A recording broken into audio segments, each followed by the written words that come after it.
Good morning. I'm Andrea Mitchell, Chief Foreign Affairs Correspondent for NBC News and host of Andrea Mitchell Reports on MSNBC. And it is my great honor to be here to have a conversation with the Secretary General. And thank you so much for the invitation to this forum.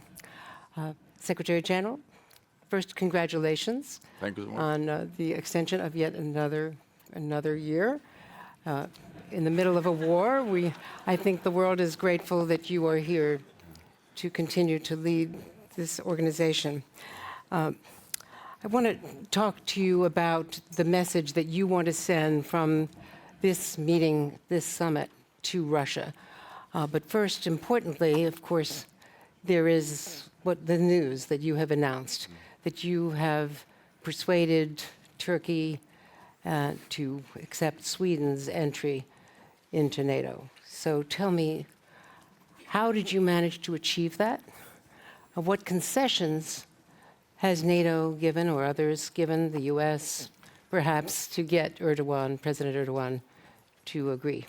So first of all, you can read everything in the statement we issued yesterday. So you can just log on the NATO homepage. But you have to give us the backstory. No, yeah, but that tells actually what we have agreed. And first of all, the most important message is that this summit is already historic before it has started, because we have now in place Swedish membership. Sweden will become a full-fledged member of this alliance. That's good for Sweden. It's good for Turkey, and it's good for the whole of NATO, and it's also good for the Baltic region. And we have the president of Lithuania, our host nation for this summit, President Nausėda, and also Prime Minister Kaja Kallas here, and they know that with both Finland and Sweden into the alliance, the whole task of protecting the Baltic area becomes so much easier for this alliance. So this is important for the whole of NATO, but in particular this region. So this is an historic decision, a historic moment, and an historic summit. And then people think it's very mysterious, but it's not very mysterious. It's actually the fact that this is in the interest of Sweden. It's also in the interest of Turkey. And then, of course, Turkey very early raised some legitimate security concerns related to terrorism. And since Madrid, where we agreed to invite both countries, Finland and Sweden, we have stepped up, and in particular Sweden and Turkey has stepped up what they do together to fight terrorism. Sweden has amended its constitution. Sweden has strengthened counter-terrorism laws. They have established mechanisms to work more closely to exchange intelligence and information between Sweden and Turkey. And just a few days ago, we had a decision in the Swedish court where a member of PKK was convicted to help to finance terrorism. These are the kind of examples and implementation of the agreement in Madrid that enabled the announcement yesterday. So as a neighbor of Sweden, it's great to have Sweden as a full member. We will all be safer. But would you expect that Turkey will be getting F-16s from the United States? That's a decision by the United States, and it has been made very clear by Turkey that they don't see any link, because we have stated, I have stated, and NATO has also been clear that we should do what we can to remove and eliminate restrictions on arms exports between allies. And I welcome any dialogue between Turkey and the United States on F-16s, but that's not part of the agreement we reached yesterday. How quickly can Sweden be admitted? President Erdogan promised yesterday to submit the ratification papers as soon as possible to the Grand National Assembly. And then, of course, they have to have the parliamentary process in Turkey. So it's not for me to go into the details about the exact timelines. The Turkish parliament is not in session now, but the most important thing is that we have a clear decision by Turkey that they will ratify, they will submit the accession protocol, and therefore I'm absolutely confident that we have now solved the main issue, that there will be also ratification in Turkey. Now, I know that there's a great interest in projecting the unity of the alliance, which you have helped bring together and which our countries have all worked very hard on. But there are disagreements. Let me talk about cluster bombs, because there are so many countries, the UK, France, Germany, more than 100 nations have banned their use of the cluster munitions. President Biden has indicated it was a very difficult decision and that he thought it was necessary because of the shortage of ammunition. We all knew the counteroffensive was going to begin. Why haven't the countries provided enough ammunition, enough munitions, conventional munitions, so that there would be no need for these dreadful weapons? I think we all have to realize that this war has now become, and actually been for many months, a war of attrition. And a war of attrition is a battle of logistics. The need to supply with ammunition, with spare parts, with fuel, with repair, with maintenance is enormous. And of course, we realized that also just last fall. So we started to engage with industry from the NATO side, individual allies, and slowly production is now increasing, ramping up. I welcome that. But the problem is that since we didn't have big enough stocks in the beginning, and since production capacity was not big enough when this war started, it takes some time before we have all the production capacity in place. So in that meantime, the supply of ammunition is a challenge. So far, allies have depleted stocks. But of course, in the long run, that's not a sustainable option. We need to get up production. And we are very focused on that. At the last NATO Defense Ministerial meeting, we met with the industry. And now, gradually, more and more allies are signing long-term contracts. We also use the NATO Support and Procurement Agency to have joint procurement to utilize the economy of scale to get our unit costs. The EU is also doing a lot to increase production. So all these efforts are gradually having an impact. We welcome that.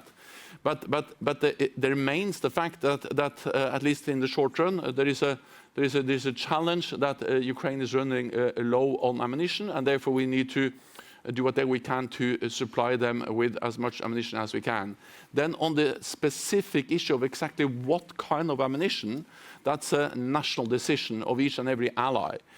Some allies have signed the Convention on Cluster Ammunition. Some allies have not. So this is not a NATO position. Allies have different positions on that convention. What we need to understand is that cluster ammunition has been used on both sides in this war already. They are already in use in the conflict. The difference is that Russia is using cluster ammunition to invade another country, to occupy Ukraine, while Ukraine is using cluster ammunition to defend itself against the Russian aggression. President Zelensky has acknowledged that it is very hard going. Russia's defenses are embedded and the terrain is much more difficult. How critical is this counteroffensive? Are you concerned that this could become a frozen conflict? So wars are by nature unpredictable. Wars tend to last longer than we expect. But our only answer is that we need to stand by Ukraine for as long as it takes. And we need to step up and sustain our support to Ukraine. That will be the clear message from this summit. That has been the message from NATO allies and partners now since the war started. And then we have to remember that the war actually started in 2014. What we saw in February last year was the full-fledged invasion, and NATO allies have been provided support to Ukraine since 2014. Then we stepped up after full-fledged invasion. Yes, the counter-offensive is of course extremely important. The Ukrainians are gaining ground. They are pushing back the Russian occupiers, but they meet fierce resistance. They're dug in Russian positions, prepared defenses, minefields, dragon teeth, and a lot of other fixed defenses. So of course, this is a challenge, but again, the only answer from our side is to support Ukraine. Are you confident that this summit will agree on security guarantees for Ukraine post-war? I'm confident that we will make strong and united decisions on Ukraine, both to sustain and step up our support. I'm also confident that on the membership issue, allies will reaffirm that Ukraine will become a member. And I put forward at the foreign ministerial meeting in Oslo in May a package on how to move forward on the membership issue.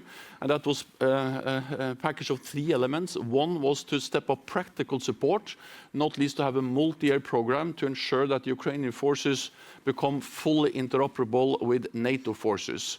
That's the first element. The second element is to strengthen the political ties with establishing the NATO-Ukraine Council. And I expect us to have we will have the inaugural meeting tomorrow. And that will be a new body that actually ensures that we meet as equals, Ukraine and all the NATO allies, and also a council that can make decisions. And the third element in the package I put forward at the foreign ministerial meeting in May was to remove the requirement for membership action plan, because Ukraine has come a long way since we made that decision in 2008. That the next step will be a membership action plan. Ukraine is much closer to NATO, so I think the time has come to reflect that in also the NATO decisions. So all put together, including that we make clear that Ukraine will become a member, we remove the membership action plan, we make their forces interoperable with NATO forces, we establish the NATO-Ukraine Council, all that together will send a very strong and positive message from NATO to Ukraine. Are you concerned about, as this war becomes more protracted, are you concerned, though, about pressure for negotiations and lack of support in the United States in an election year, which we're hearing from some quarters in both parties? Also, what we have seen is an enormous will from all allies across Europe and North America to support Ukraine. And if you look at the opinion polls, the support remains very high. Of course, it varies a bit between countries. It goes a bit up and down, but the main message is strong bipartisan support in the United States, but also across Europe and Canada to stand by Ukraine.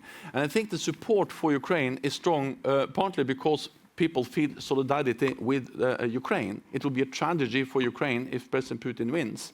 But I think also people realize the very simple fact that if President Putin wins in Ukraine, it will be not only bad for Ukrainians, it will be dangerous for us. Because then the message will be to all authoritarian leaders that when they use military force, when they violate international law, when they invade another country, they get what they want.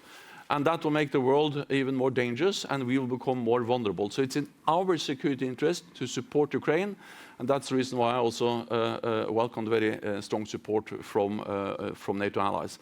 Let me add one more thing, and that is that what we also see now is that allies are investing more in defense. We just published the latest figures a couple of days ago. 8.3% real increase in defense spending across Europe and Canada. It's the biggest in decades. And it shows that allies are now also taking this extremely seriously and investing more in defense to ensure both our collective defense, but also our ability to continue to support Ukraine. I think we have a couple of minutes for questions from the audience. There are microphone stands, I think, on either side. Yes, sir, but please go to the microphone. Oh, it's in the center, I'm sorry. Yeah, hello, Oleksiy Goncharenko, member of the Parliament of Ukraine. First of all, thank you very much for all you said in support of our country. But the most important from the ground, I can tell you, millions of Ukrainians are looking to Vilnius today with hope. We want to see the word invitation or to invite from NATO to Ukraine. And I have a direct question to you. Will it happen? And because that will boost morale of Ukrainians enormously. If this will not happen, that will be really demoralizing. And I think thank you very much. And thank you, sir. I think we're just about out of time. If you could give a very brief answer, Secretary General. No, you would see the language in a few hours. Because we are now finalizing the communique. There we have the language. I said something about the elements I believe will be in there, but it's for the leaders to finally endorse and agree the communique, and then you can read the exact language. What I can say is that I'm confident it will be a positive and strong message on Ukraine and the path forward for membership. Thank you so very much. Thanks to all of you and to the sponsoring group. Thank you. Thank you.